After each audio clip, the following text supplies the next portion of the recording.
Our backyard was a park, and we had an outdoor swimming. There was an outdoor swimming pool that had a chain link fence around it. And I would run inside. Again, I was probably really super tired. I was about 10 or 11 years old. Run inside, change, and then run to the outside of that pool. At that time, we couldn't afford it was only like 25 cents. I mean, it wasn't even that much. I kind of laugh at it today, but we couldn't afford the 25 cents for me to go swimming. So I would stand outside and really literally grab the fence, be looking for my friends, and then I'd be running back and forth on the outside of that pool, literally playing with, and they'd be saying, hey, hi to me, and it's interesting, at that time I didn't feel anything, any sorrow or anything bad, but it's just the way it was. And I think that fence is the symbolism of the barriers that I strive to break into. The good ending of the story is that is an aquatic center now. That pool is still there, it's indoor, and I love to swim. And my family loves to swim, and we enjoy that facility to this day. You know, I remember from the time I was very, very young, my mom telling both me and my brother that we were going to just have to get used to working really hard, that we were always going to have to work really, really hard. She would tell me, Perla, for you, it's 3 times as hard because you're a woman too. So as a woman, you're going to have to just know that you're going to be fighting for people to treat you and to see you guys as equal to them.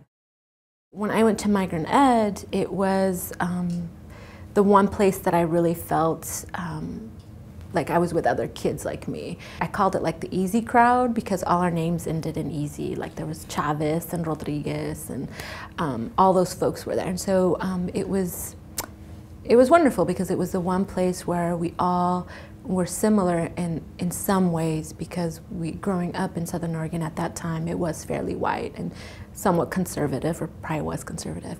So instead of being like the only one of a handful of kids in my elementary school, I was one of many. So that's one thing that I really remember as a child is going to school in migrant ed and really enjoying my summers and hanging out in the outdoors and being with people like that, with people like me. When we moved to the United States, everything was different. So baseball represented something different in terms of sports. I've always gravitated to being a physically active person, and so sports were a great way for me to do that. And so baseball, I think, brought new faces, but also a new game into life that made it almost easy for me to go through the acculturation process as a newcomer to the state. I mean, I think we were fortunate to move to Hood River, where there was already a diverse population in terms of Latinos being there, and very lucky, very lucky. And I think baseball was something that always stuck with me as something where I fit in, yet I was different enough so that people would notice my differences. It's a really, really cool experience.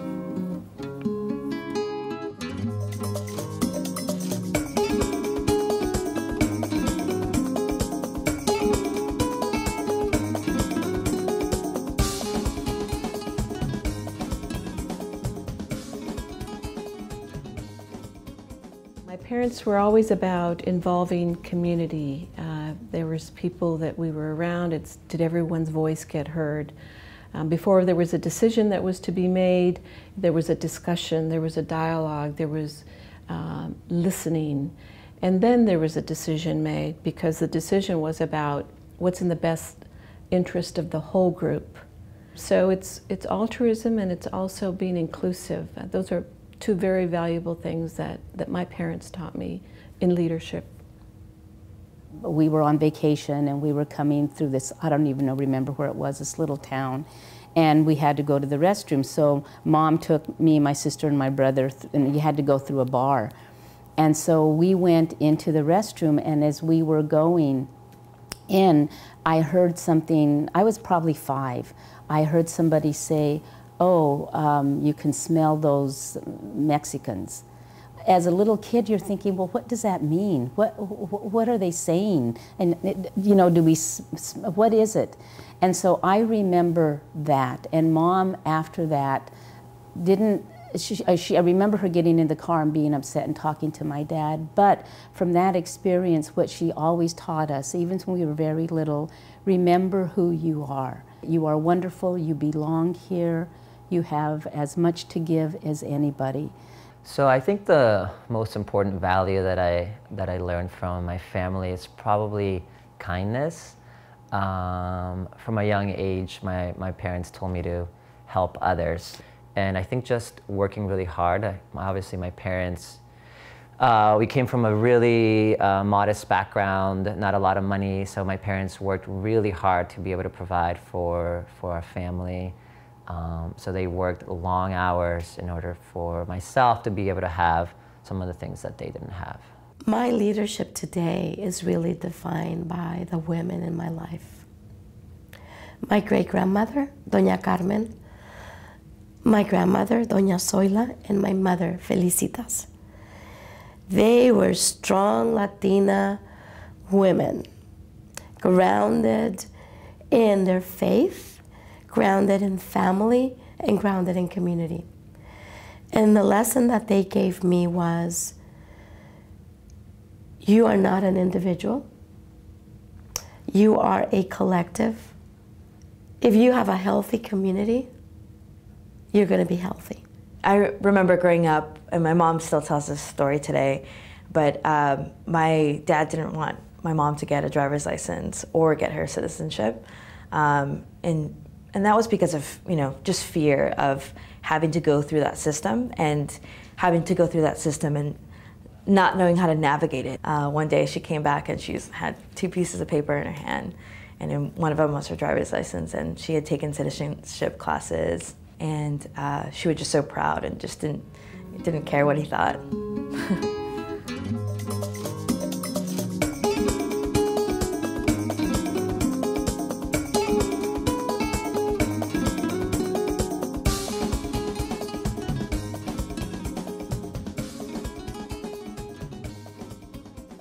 It was a generation also that fought for, in Oregon, for the right to a higher living wage, to raise the minimum wage, that fought also to end discrimination against gays and lesbians. But it was also a generation that supported the young people, that put their lives on the line, that put their feet to the street and demanded changes in the U.S. immigration, so they can actually fulfill their dreams for better education, for an opportunity in this country. My generation is reclaiming back their identity in whatever way that they can, and they are a lot more proud to be Latinos and stand out as Latinos, particularly because I know we are growing in numbers, so it's a lot easier to really identify as Latino without having that fear. Not that things are a lot easier or that discrimination or other obstacles don't exist, but I think we've really taken responsibility for specific issues in our community, and our voice is being heard, and we are making the change now. And I'm just really excited to see what other great changes are going to come about in the future. The fact that I even have the ability to choose what I want to do is such a privilege, and such a point of differentiation from generations before us. So I don't take that for granted. And at the same time, just as their choices changed how my journey is, so is my place in the world and my generation's place in this community. The choices that we're making are going to create a different journey for the generations after us too. To the younger generation, what I want them to know is that I'm hopeful. That not that you won't struggle, because unfortunately I know that that's not true, but that your struggles will be different, knowing that my generation and the generations before me are here for you. And I look forward to the opportunity to be by your side.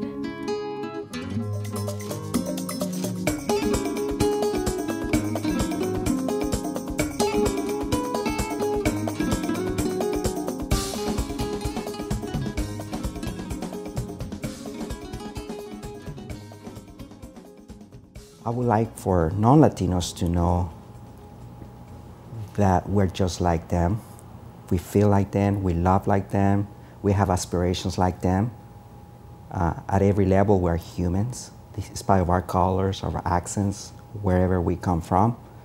We have a genuine set of values about family, about hard working, ethics, principles, things that contribute to this society, to build it, to make it better.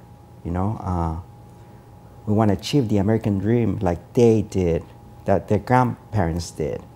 And we're in the process of doing that. If only people really considered what it takes for people to come to this country, to leave everything they know, everything they love, their culture, their identity, their language, their protection, that they leave all of that behind and at great exertion. And in some cases, extreme danger. They come to this country, and they come to this country to work. What would business do without the buying power of the Latino population? Nowadays, 2 out of 5 businesses that are opening are Latinos. What is this doing to our economy? It's creating jobs. What is that doing to our unemployment? It's decreasing the unemployment rate. So we have made a lot of contributions, not only financially, because I believe that we as Latinos, there are a lot of us that are professionals, that are working, or non-professionals that are actually doing the job, that are making the contributions to our community. You know, we have been here for a long time. We didn't just arrive. So our contributions to the state have been immeasurable. What we have contributed is basically made this state more diverse. They recognize our culture, our language now, and we are in the process of making a difference for everybody here in this state. I moved here from California, and I remember when I first moved here, everyone was like, well, you know, there's not a lot of diversity here, and that was the fallback. And I would look around, and I would look at my friends and people who I met, and it wasn't really difficult for me to find amazing people who were people of color, who were Latinos, who were doing amazing things. And so I always reject that notion that Oregon isn't a diverse place. I say Oregon is absolutely diverse, Portland is absolutely diverse, and we have contributed. In the short 10 years that I've been here, I've seen amazing contributions in Oregon. We can be great. But in order to be great, we need to place a value on every single person. It doesn't matter if a person works with their hands, or if a person works with their mind, or what it is that a person does in their creativity and their contribution to their community. No good has ever come from marginalizing people. If we look at our history, that becomes clear. If we can cease in marginalizing people and value all people, that will be the path to our success. And as Latinos, we stand ready to join in that effort.